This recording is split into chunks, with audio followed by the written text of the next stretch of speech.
दमिश्क में कॉन्सुलेट पर हमले के बाद ईरान और इजरायल के बीच जंग का खतरा मंडरा रहा है। इस बीच व्हाइट हाउस ने कहा है कि इजरायल पर ईरान के हमले की धमकी सही साबित हो सकती है।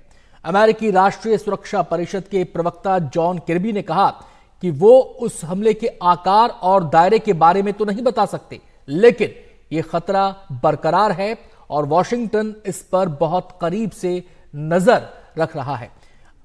वहीं अमेरिकी अखबार द वॉल स्ट्रीट जर्नल के मुताबिक ईरान अगले 2 दिनों में इजरायल पर हमला कर सकता है। दरअसल सीरिया की राजधानी दमिश्क में कॉन्सुलेट पर हुए हमले से ईरान भड़का हुआ है। इस हमले में ईरान के 2 जनरल मारे गए थे।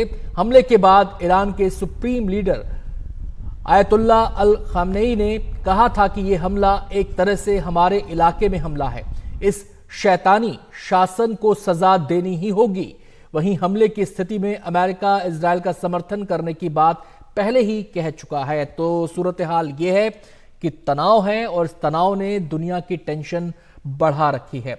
तमाम पहलुओं पर बातचीत करने के लिए हमारे सहयोगी उमाशंकर हमारे साथ जुड़ गए हैं और उनसे पहला सवाल मेरा उमा आपसे यह है कि ईरान और इजरायल तनाव पर ये दोनों देश क्या कह रहे हैं, उनके तेवर कैसे हैं, क्या बता रहे हैं? जी देखिए, जो दमिश्क में ईरान के कॉन्सुलेट पर 1 अप्रैल को हमला हुआ था, उसके बाद ईरान की तरफ से आधिकारिक तौर पे ये बात कही गई थी कि जिसने भी ये हमला किया है उसको कड़ी सजा दी जाएगी और शैतान शब्द का इस्तेमाल किया गया था आयतुल्लाह खुमैनी की तरफ से और ये कहा गया था कि इसका माकूल जवाब जो है वो दिया जाएगा, लेकिन ईरान कब ये जवाब देगा और किस तरीके से देगा वो खुद तय करेगा। और इसके बाद जो है इजरायल के रक्षा मंत्री की तरफ से ये बयान आया था और वहां के विदेश मंत्री की तरफ से बयान आया था कि अगर ईरान ने सीधे तौर पर इजरायल पे हमला किया तो इजरायल जो है वो सीधे तौर पर ईरान पे हमला करेगा। हालांकि ईरान का ये कहना है कि दमिश्क में जो हमला हुआ है क्योंकि उसके कॉन्सुलेट पे हमला हुआ है, जो कि एक तरह से उसकी जमीन होती है और उसके कॉन्सुलेट पर अंतर्राष्ट्रीय नियमों की धज्जियां उड़ाते हुए वहां पर हमला किया गया। तो इस बाबत जो है ईरान काफी गुस्से में है और बार बार उसकी तरफ से इस बात की धमकी दी गई है। तो अब अंदेशा इस बात का है कि ईरान जो है वो हमले करेगा और इसी वजह से तनाव चरम पर है। मिडिल ईस्ट में बढ़ती टेंशन के बीच भारत समेत दुनिया के कई देशों ने ईरान और इजरायल के लिए ट्रैवल एडवाइजरी जारी कर दी है। विदेश मंत्रालय ने भारतीयों से कहा है कि वो अगली सूचना तक इन दोनों देशों की यात्रा ना करें। विदेश मंत्रालय ने कहा कि ईरान या इजरायल में रहने वाले भारतीय वहां के दूतावासों से फौरन संपर्क करें, अपना रजिस्ट्रेशन कराएं, सभी अपनी सुरक्षा का ध्यान रखें और कम से कम बाहर निकलें। इस बीच खबर है कि एयर इंडिया ने यूरोप जाने वाली अपनी उड़ानों के लिए ईरान एयर स्पेस का इस्तेमाल ना करने का फैसला किया है। बड़ा फैसला यहां पर लिया गया है। हम एक बार फिर से रुख करेंगे उमाशंकर का, हमारे साथ लगातार इस मसले पर बातचीत करने के लिए बने हुए हैं। उमा, भारत समेत 10 देशों ने एडवाइजरी जारी कर दी है। ईरान इजरायल तनाव पर दुनिया में और क्या प्रतिक्रिया हो रही है, देश क्या सोच रहे हैं?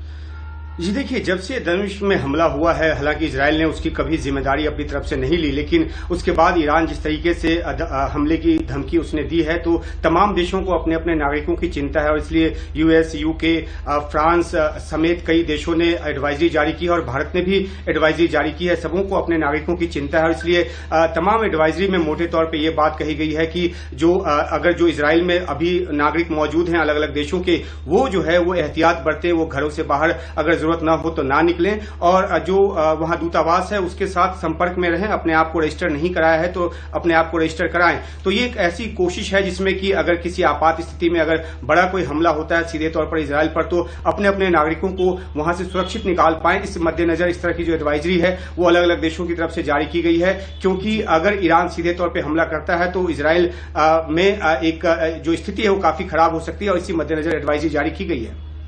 अगर हम दुनिया के मौजूदा हालात को देखें तो चुनौतियां और भी हैं। 2 युद्ध पहले ही दुनिया झेल रही है। रूस यूक्रेन का युद्ध है, इजरायल हमास का युद्ध है और ऐसे में अगर यहां भी तनाव एस्केलेट होता है, इस नए तनाव का दुनिया पर क्या असर हो सकता है? ये देखिए, दुनिया पे सबसे ज्यादा जो बुरा असर पड़ रहा है अर्थव्यवस्था को लेकर पड़ रहा है। अगर हम पहले बात करें इजराइल हमास की, तो जो हमास के समर्थन में हुती जो कि यमन से लगातार लाल सागर में आने जाने वाले जहाजों पर निशाना बना रहा है, उसके जरिए उसकी वजह से इस इलाके में इस रूट पे काफी असर पड़ा है। कई जो कंपनियां हैं, कई जो मालवाहक जहाज चलाने वाली कंपनियां हैं, उन्होंने इस रास्ते को अवॉइड करना शुरू कर दिया है और एक लंबा रास्ता जो कि तकरीबन 4000 किलोमीटर लंबा रास्ता पड़ता है, उसको इस्तेमाल करना शुरू किया है। तो इसके जरिए एक तो समय बढ़ा है, माल ढुलाई में खर्चा जो है वो बढ़ा है और उसकी वजह से जो महंगाई है वो बढ़ रही है। दूसरी तरफ अगर हम बात करें यूक्रेन और रूस युद्ध की, तो जो काले सागर की तरफ से जो अनाज की जो एक आयात निर्यात का कारोबार होता था, उस पर काफी असर पड़ा है और इससे खासतौर पर अफ्रीकी देशों को जो अनाज मिलने में काफी मुश्किल हो रही है। तो उधर अगर यूक्रेन रूस की बात करें, युद्ध की बात करें, तो अर्थव्यवस्था पहले से बुरे दौर से गुजर रही थी और अब जो मध्य पूर्व में नया तनाव जो पैदा हुआ है उस पर और ज्यादा बुरा असर पड़ने की जो आशंका है वो बढ़ गई है। जी, मिडिल ईस्ट में वहां हम देखें तो पूरे मिडिल ईस्ट से पूरी दुनिया को तेल की सप्लाई होती है और जब जब यहां पर तनाव होता है तो तेल की कीमतों को लेकर पूरी दुनिया में चिंताएं बढ़ जाती हैं। तो ईरान और इजराइल के बीच ये जो तनाव देखने को मिल रहा है, तेल की कीमतें इससे कैसे प्रभावित हो सकती हैं?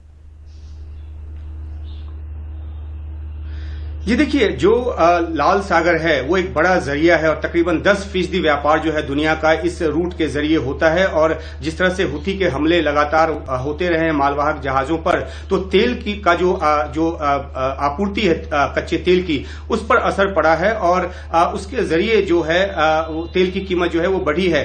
दूसरी बात कि रूस ने भी अपनी जो अपना उत्पादन है उसमें कटौती की है, उसकी वजह से अभी तेल की कीमत बढ़ी है। और अभी एक उम्मीद ये जगी थी कि इजराइल और हमास के बीच एक शांति जो समझौता है वो होगा।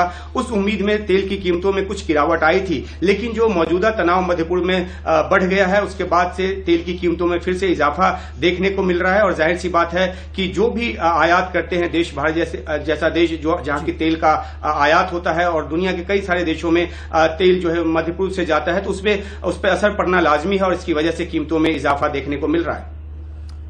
उमा, एक सवाल यहां पर यह भी खड़ा होता है कि इस पूरे इलाके में, पूरे क्षेत्र में भारत के व्यापक हित जुड़े हुए हैं। अगर स्थितियां बदलती हैं, तनाव एस्केलेट होता है, एस्केलेशंस होते हैं, तो यह भारतीय अर्थव्यवस्था के लिए कितना बड़ा झटका है?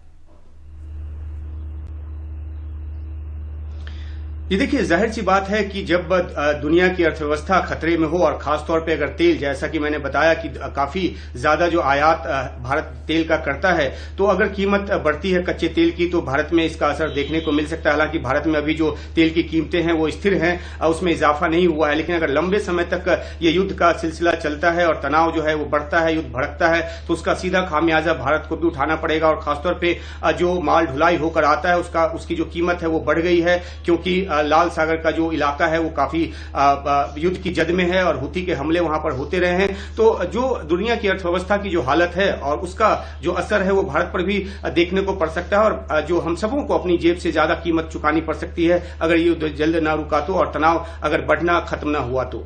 भारत के रिलेशन दोनों ही देशों के साथ है, मैत्रीपूर्ण संबंध है ईरान के साथ भी और इजराइल के साथ भी। ऐसे में भारत की भूमिका महत्वपूर्ण हो जाती है। क्या रोल भारत का यहां पर हो सकता है? जी देखिए, अगर 7 अक्टूबर के हमले के बाद से भी देखें तो भारत जो है एक बहुत ही संतुलित नीति लेकर चल रहा है। 7 अक्टूबर के हमले को उसने आतंकवादी हमला करार दिया। हालांकि भारत हमास को आतंकवादी संगठन नहीं मानता है, अभी तक आतंकवादी संगठन उसको घोषित नहीं किया है इजराइल की तमाम मांगों के बावजूद। लेकिन जो भारत के जो रिश्ते हैं वो इजराइल के साथ भी हाल के वर्षों में काफी बढ़े हैं, काफी नजदीकी आई है। रक्षा क्षेत्र से लेकर तमाम कई क्षेत्रों में जो समझौते हैं और जो आपसी सहयोग है वो काफी बढ़ा है। दूसरी तरफ अगर ईरान की बात करें तो भारत के ईरान के साथ भी बहुत ही दोस्ताना संबंध रहे हैं। हाल ही में विदेश मंत्री एस जयशंकर ईरान के दौरे पर गए भी थे और उन्होंने ईरान से इस बाबत बात भी की थी कि जो रूट प्रभावित हो रहे हैं मालवाहक जहाजों के, वो न होने दिया जाए। इस तरह की जो बात वहां पर उन्होंने ईरान के समकक्ष के समक्ष उठाई थी। तो दोनों ही देशों के साथ भारत के रिश्ते जो हैं वो एक संतुलित हैं और कोशिश भारत की यह है कि दोनों ही पक्षों को मनाया जाए। हालांकि सीधे तौर पर भारत किसी वार्ता में शामिल नहीं है, लेकिन अप्रोच भारत का इस तरह का जरूर है, क्योंकि बार बार इस तरह का बयान भारत की तरफ से दिया जाता है कि बातचीत के जरिए मसले को सुलझाया जाना चाहिए, हिंसा किसी भी समस्या का हल नहीं है। और अगर युद्ध की स्थिति पैदा होती है तो ऐसे में ये भी जानना चाहते हैं लोग कि दोनों की सैन्य शक्ति कहां स्टैंड करती है? जी देखिए, अगर इजराइल की बात करें तो इजराइल के पास अत्याधुनिक जो हथियार है, बम वर्षक विमान है, उनके पास जो आयरन डोम जैसा जो हवाई प्रतिरक्षा प्रणाली है, जो कि किसी भी रॉकेट को नहीं गिरने देता है, ज्यादातर रॉकेट को हवा में ही नष्ट कर देता है, नहीं तो इजराइल में बहुत ज्यादा तबाही होती। उसके बरक्स अगर ईरान की बात करें तो ईरान के पास भी मिसाइलों का बड़ा जखीरा है, लंबी दूरी तक मार करने वाले उसके 8 से 9 ऐसे मिसाइल हैं जो सीधे इजराइल तक हमले कर सकते हैं। हालांकि जो इजराइल की डिफेंस प्रणाली है वो काफी मजबूत है और इस वजह से इजराइल अपने आप को सुरक्षित मानकर चल रहा है। लेकिन ईरान के पास जो है परमाणु कार्यक्रम जो है वो भी शक की निगाह से उसको देखा जाता है। ये भी माना जाता है कि हो न हो ईरान के पास डर्टी बम जैसा हथियार हो जिसका इस्तेमाल वो आने वाले समय में कर सकता हो, या फिर क्रूड एक जो परमाणु बम है उसको बहुत जल्दी बनाकर वो इजराइल पर हमले कर सकता है। तो इस तरह की तमाम आशंकाएं हैं। लेकिन अगर मिलिट्री पावर की बात करें तो क्योंकि पश्चिम के देशों से इजराइल को काफी समर्थन और जो सैन्य मदद है वो मिलती रही है तो इजराइल कहीं आगे ठहरता है। लेकिन जिस तरह से इजराइल इस समय गुस्से में, ईरान जिस तरह से इस समय गुस्से में है, हो सकता है कि वो कुछ ऐसे हथियार का इस्तेमाल करे जो जिसके जरिए वो इजराइल को मजा चखाना चाहे। लेकिन देखना है कि वो कब करता है और किस तरीके से करता है। सैन्य जहां तक तुलना की बात है तो इजराइल बहुत ज्यादा आगे है ईरान से। अगर इन दोनों देशों के मौजूदा संबंधों के दौर को देखें तो हाल फिलहाल में कई ऐसे मौके आए जब इन दोनों देशों के बीच तनाव हुआ। इनके संबंधों का इतिहास हमें क्या बताता है? जी देखिए, ईरान एक बहुत ही गौरतलब बात है कि जो ईरान है वो शुरुआती कुछ उन चंद मुस्लिम देशों में शामिल रहा जो इजराइल के स्थापना के बाद से उसने रिकॉग्नाइज किया। और 1948 से लेकर अगर 1989 तक की बात करें तो दोनों देशों के बीच संबंध ठीक ठाक थे। लेकिन 79 में अयतुल्ला खुमैनी के आने के बाद सुप्रीम कमांडर के तौर पे, सुप्रीम लीडर के तौर पे ईरान में उनके आने के बाद जो है वो रिश्ते जो बिगड़ने हैं वो शुरू हुए। अयतुल्ला खुमैनी हैं जिन्होंने अमेरिका को बड़ा शैतान और जो इजराइल को छोटा शैतान कहकर बुलाना शुरू किया। और जो ये विवाद का मुद्दा है उसमें फिलिस्तीन का जो मुद्दा है वो मुख्य जड़ है उसका। और लंबा एक इतिहास रहा है। सीरिया में दोनों ही देश जो है वो एक प्रॉक्सी वॉर जो है वो उसमें इन्वॉल्व रहे हैं। और जब ये हमास का अटैक हुआ इजराइल के बाद तो उसके बाद जो है ईरान की तरफ से इस तरह का बयान दिया गया जिसमें ये माना गया कि ये कहा गया कि हमास की तरफ से जो हमला है वो एक तरह की विक्ट्री है जियोनिस्ट जो ताकत है उनके खिलाफ। तो अब जो है जो तनाव है वो चरम पर है। और जो ईरान जो है वो इजराइल को दमिश्क हमले के बाद से उससे बदला लेने की कोशिश में है और इसलिए अभी जो दुश्मनी है बिल्कुल चरम पर है। और उधर अमेरिका जैसा देश जो है वो कोशिश में जुटा है कि ईरान जो है वो बदले की कार्रवाई न करे और अगर करता है तो उसकी मदद के लिए, इजराइल की मदद के लिए अमेरिका जो है अपनी तरफ से पूरी तैयारी करके बैठा है और कोशिश ये की जा रही है कि शांति की स्थापना की जाए। लेकिन ईरान मानेगा ऐसा लगता नहीं है और इसलिए तमाम जो सावधानियां हैं, जो तमाम जो एहतियात हैं वो बढ़ते जा रहे हैं।